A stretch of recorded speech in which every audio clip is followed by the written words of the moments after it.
Hello and welcome to the Truth Channel. In today's video, we will be watching a clip that the Western media is trying to hide from the American public. In this video, we see Putin warning the public that something very bad is about to happen. Tell us what you think in the comments. I cannot help asking those who have caused this situation, do you realize now what you've done?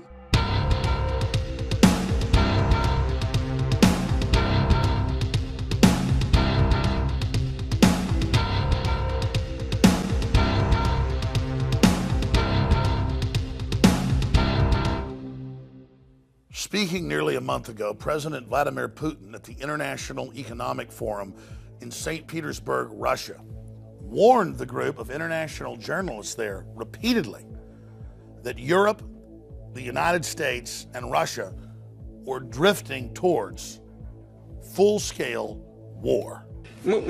We know year by year what's going to happen, and they know we know.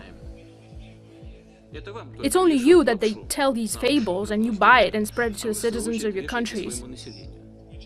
Your people do not feel a sense of the impending danger. This is what worries me. How do you not understand that the world is being pulled in an irreversible direction? That is the problem. But they pretend like nothing's going on. I don't even know how to get through to you people anymore. And the big news is, a month later, almost a month later, after we first reported on it, in mid-June, there has been almost no Western coverage of it at all.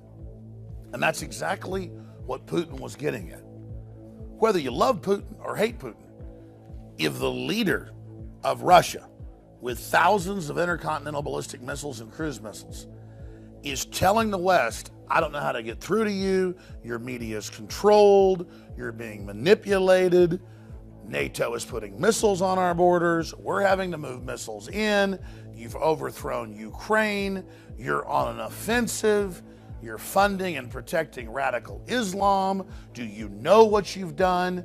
Do you know what you've done, as he said at the UN, destabilizing the Middle East? Why are you doing this?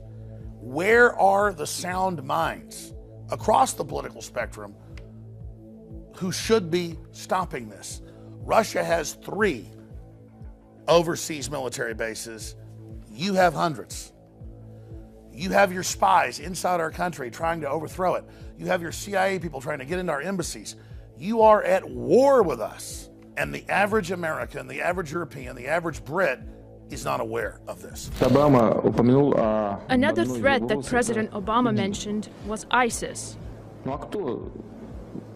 Well, who on earth armed them? Who helped to arm the Syrians that were fighting against Assad?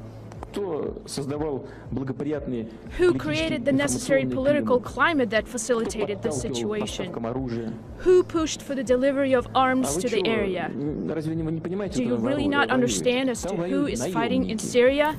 But the issue of a major world leader saying that we're moving to the brink of war, and it's not in our news, that's the big story. It shows how incredibly controlled things are. Deutsche Bank, one of the biggest banks in the world, is plunging right now. Much bigger than Lehman Brothers. If it continues, it'll make 2008 look tame in comparison. Elites are building armored fortresses and redoubts all over the world, admitting they believe collapse is coming. Governments are digging in. Russia is digging in. Our supposed government is collapsing our borders and bringing people in with diseases and ignoring the Supreme Court rulings. It seems an age of madness or megalomania is now upon us. We've seen great evil out of Russia. We've seen great evil out of Germany. We've seen incredible evil out of communist China. But America has had its problems as well. And now we see Europe and the United States and the whole Anglo-American establishment filled with hubris and arrogance, just violating domestic laws, persecuting the press, leaking classified material and getting away with it.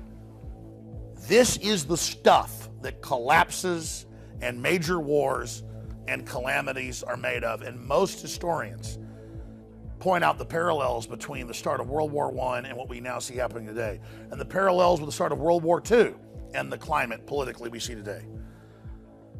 Even the Pentagon admits that we're probably witnessing one of the most unstable periods in human history right now. But Obama says we've got the best economy ever and the world's the most stable it's ever been, as they do everything they can to push us into crisis. And it's not just the Democrats. They have their establishment Republican cohorts that are working with them. I have never been more concerned about what's happening on the planet today.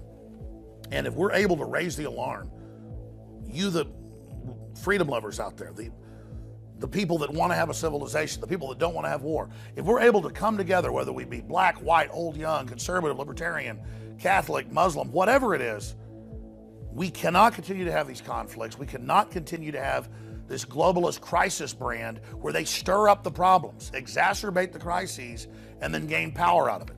Because all the money in the world is going to be worthless if we have a major nuclear war. And that's what the Russian foreign minister and many others say we're going towards. And Putin is now begging with the press to trigger some type of debate and saying, I can't believe how none of this gets through to the people of the West. Please spread this video far and wide, and hopefully it will spur a debate that can cause some type of chain reaction that reverses our course, or at least changes our course from assured Armageddon. 20 years ago, I would interview people like Nigel Farage, the head of UKIP, when they had a couple members of the British Parliament and a couple members of the EU Parliament. Now it's the fastest growing party in Europe. They just had the British exit the Brexit successfully. Nationalism and anti-globalism is rising. I have seen the power of the people when we take action. And sure, our elites are decadent. Sure, they're inbred. Sure, they're very, very narcissistic and disconnected. But they will pay attention when we, the people, force the issue.